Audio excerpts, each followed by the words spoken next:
No excuses. And I love how the assignments you had last week, you're like, boss moves done. And you could have looked at that picture of you and be like, yeah, I did that. High five, because you're bossing up. I know you're not doing the perfect version of yourself.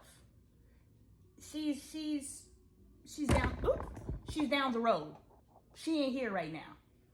But the steps you are taking to create her is today. And she's proud of you because she knows you're coming. You coming for her. And you can't come for her in a space where you can't even look at her. So we got some stuff to heal through because we need to get you out of space of isolation. And I think your sister, I think your friend potentially is in a space of isolation as well, because it doesn't really sound like she knows how to be a friend, or she's choosing not to be a friend to you. And then that's a wake up call for you to get the fuck up out of there. You know what I'm saying? Yeah. So when you help yourself with your isolation, you're helping her with her isolation.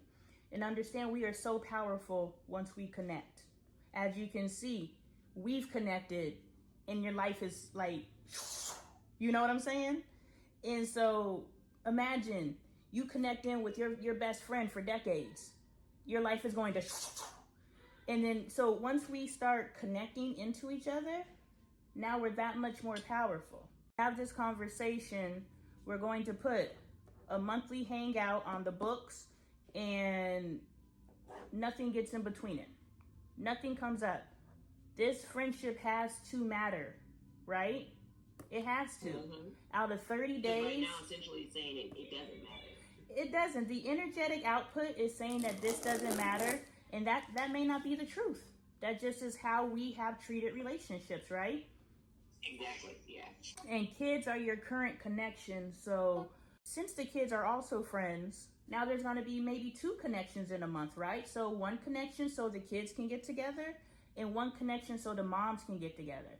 Your connection needs to be separate from the children, because you are human beings, you are women, you are sisters, and you deserve that space to be within your authenticity and not watching children, not, any of those things. You need to just be able to put your hair down and be you.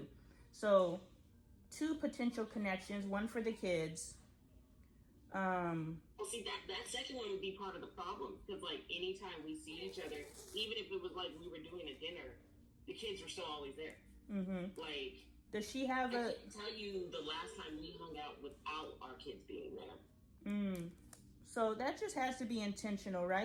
But it's a thing of, it's like, I don't know, that's a conversation in itself. It's like, is there a problem with us hanging out without the kids? Because it seems like that you don't ever want to hang out without the kids. Ask that question, because it may just be like, unfortunately, what I've noticed being in the mom group is a lot of us lose our identity once we have children, because we are so caught in the identity of being a mother that we lose our identity. Because did we truly have an identity before we had children, especially based on the age we were when we had kids, right? And then based off of the version of us we were when we had those kids. Like, when I was... She had her first daughter very young. She was like 20. So yeah, I had my baby when I was 25. So I'm not trying to reclaim no parts of that. So I am knee deep in the mother identity, right? So she may not even know who she is outside of being a mother. Yeah. You need to let people know, this chick, to have access to her and all this goodness, you're going to have to move out of your comfort zone in order to spend time with her. You don't treat me like an afterthought. So this friendship, just like the relationship, since you value it, we're going to try to work with it.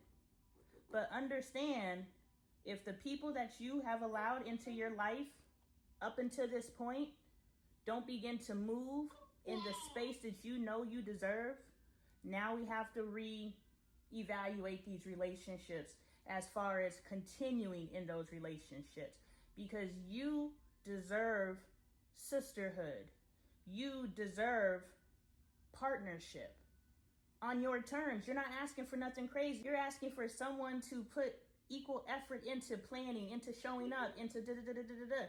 You know what I'm saying? So you're not asking for anything extreme. And if you're surrounding yourself with people who can't even give you your basic needs, we've got to reevaluate that. But we don't automatically say that they're not capable of it if you're not communicating. So the first thing we're gonna do is schedule either a call. So this is your other homework assignment this week. Either schedule a call or an in person, and tell her, sis, I'll come to you.